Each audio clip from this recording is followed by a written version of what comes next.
Have you ever noticed how some people can finally get everything they spent years chasing? A healthy relationship, a stable career, peace, and somehow they find a way to destroy it. They pick a fight where there wasn't one, they ghost the person who loved them, they procrastinate until success slips through their fingers. Then they look at the ruins of their own life and ask, why does this always happen to me?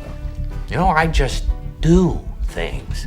Maybe that's the wrong question, because sometimes the person ruining your life isn't your past, it isn't bad luck, it isn't the people around you, it's the part of your brain that no longer knows how to live without chaos, and no fictional character exposes that better than the Joker.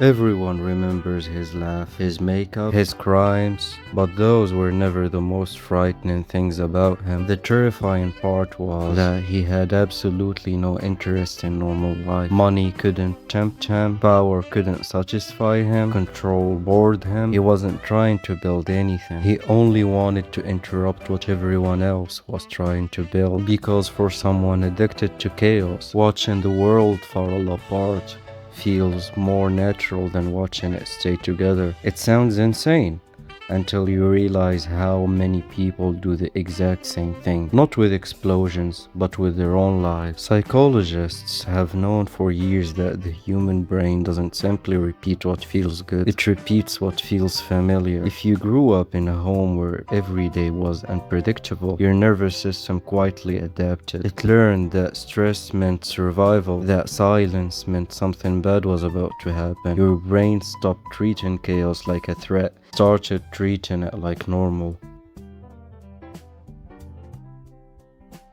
Now, imagine what happens when life finally becomes peaceful. No arguments, no emergencies, no emotional roller coaster. For many people, that doesn't feel comforting. It feels unsettling. Their mind starts searching for something that's missing. A reason to worry, a reason to fight, a reason to escape. Not because they enjoy suffering, but because suffering feels like home. That's why toxic relationships can feel more exciting than healthy ones. Why some people wait until the final hour before doing important work. Why social media keeps feeding us outrage instead of peace. Our brains are drawn towards intensity because intensity is impossible to ignore, and no one understood that better than the Joker. Think about Gotham. Every time the city tried to restore order, he appeared, not to win, not to rule, simply to prove that order was fragile. He wasn't fighting Batman, he was fighting the idea that the world could ever become stable. Because if stability existed, his identity disappeared. And maybe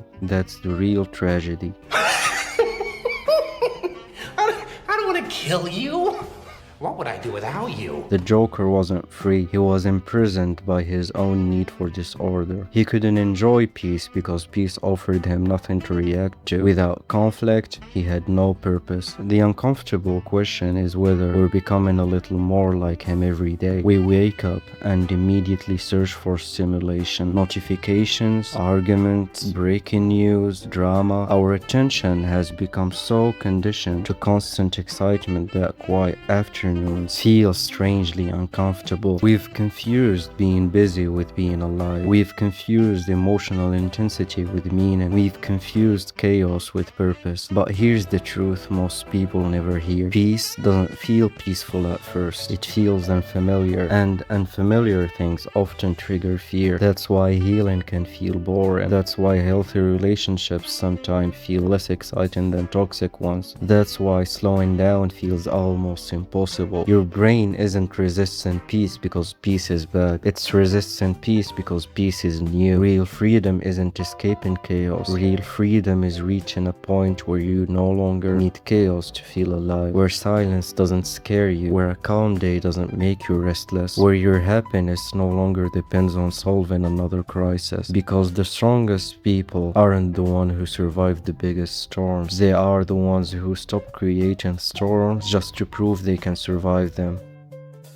So the next time your life starts falling apart, don't ask only who did this. Ask something far more uncomfortable. Would I know who I am if everything in my life finally became peaceful? Because the answer to that question doesn't just explain the Joker, it might explain you.